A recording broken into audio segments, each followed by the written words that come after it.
Control visual pollution. We should work together to control visual pollution. Visual pollution is a term that refers to visual disturbances in an environment. These disturbances can include clutter, noise, and information overload.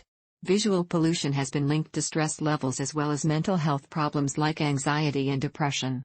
This blog post will discuss how you can control your visual pollution at home or work, so it doesn't negatively impact you. Control visual pollution by controlling population. The world is drowning in a sea of visual pollution.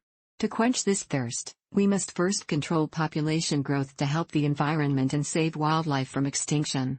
The population of 7.9 billion people has grown exponentially in the past century, and all these new faces are vying for space on the earth we share. To combat this visual pollution, countries need to control population growth with family planning initiatives like access to birth control and education about childbearing responsibility at a young age. In recent years, there has been an increasing concern about the detrimental effects of visual pollution on society. A study conducted by Dr. Mia Kim found that a higher population density is associated with longer average commute times to work and more time spent commuting, among other factors related to social health and well-being such as obesity rates or crime statistics. Kim. The solution? Controlling our population would help cut down on this problem in many areas of life for future generations. So in short, to control visual pollution we need to control pollution. Control visual pollution by education. One way to control visual pollution is through education. The sight of billboards and high-rises in the city has been a constant companion. You can't help but get wrapped up by so many distractions until one day it dawns on you, there is no escape from this visual pollution if we don't take control of our education system. There are also many campaigns and projects in place that educate people about the harm they're doing by visual pollution or dumping waste and what can be done instead on their end, such as recycling paper products, for example, receipts. There's even some information out there for those who want to clean up trash left behind from others, so it doesn't bother them anymore. For example, one volunteer-based organization called Keep America Beautiful does this type of thing all over the country with great success, but more could always be done if we keep spreading these messages far and wide until everyone knows better than us how important our planet is. Control visual pollution by avoiding physical advertising. You may have noticed that physical advertising is all around you.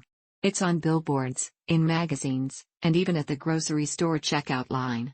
However, these advertisements are not always good for your mental health or sense of well-being because they can be distracting from a nice walk outside or a relaxing evening with family. In addition to being eyesores and an environmental nuisance, it also has been shown to reduce our level of happiness by making us feel like we're missing out. Of course, there will never come a day when no one goes into stores, but maybe if more people take steps to avoid this visual pollution, we'll see less stress in society as those who need help find it sooner before their lives spiral completely out of control instead.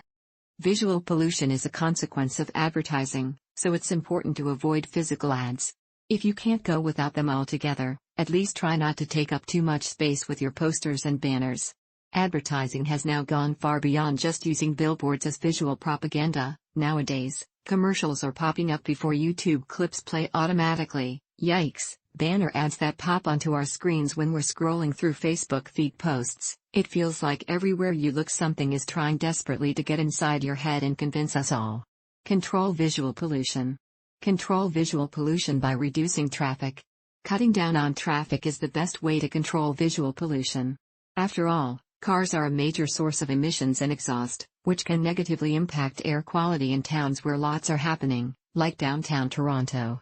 If you want to make the world a better place, start by reducing your visual pollution.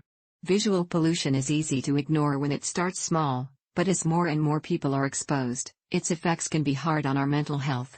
So it's time that we all take control of this problem by doing things like using fewer cars or taking public transportation instead.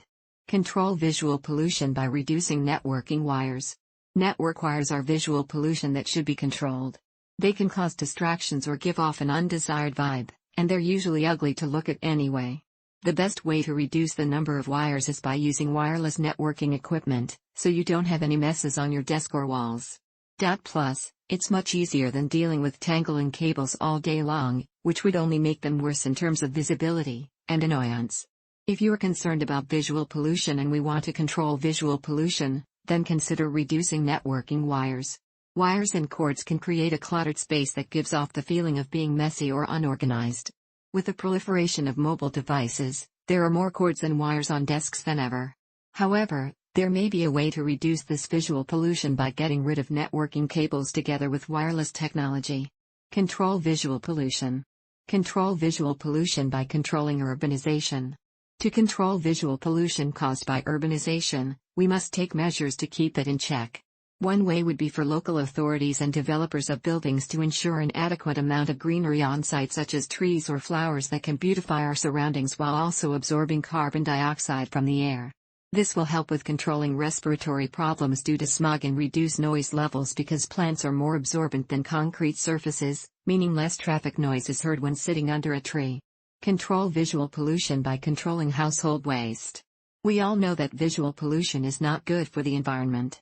That's why you should keep an eye on your home and how much waste it produces every day before calling in professional cleaners. There are many ways to control visual pollution, but if you want the best results, it is important that your personal waste be in check. Controlling what goes into and out of our homes can help us maintain clean air for those living around us as well. Control visual pollution by controlling industrial waste. The pollution of visual communication can be controlled by controlling industrial waste. Industrial waste and other factors such as pollution can be controlled with the use of filters. Multiple types are available, including membrane systems that require no replacement over time, like a replaceable element, or pleated paper ones requiring maintenance but providing better performance at lower operating costs than others. It's a problem that plagues many communities across the country, and it can be seen in your neighborhood as well. The visual pollution from these factories is not only unsightly, but they're also contributing to air quality problems by releasing toxic emissions which affect both humans who live nearby or workers at those plants themselves with short-term health issues like respiratory illness.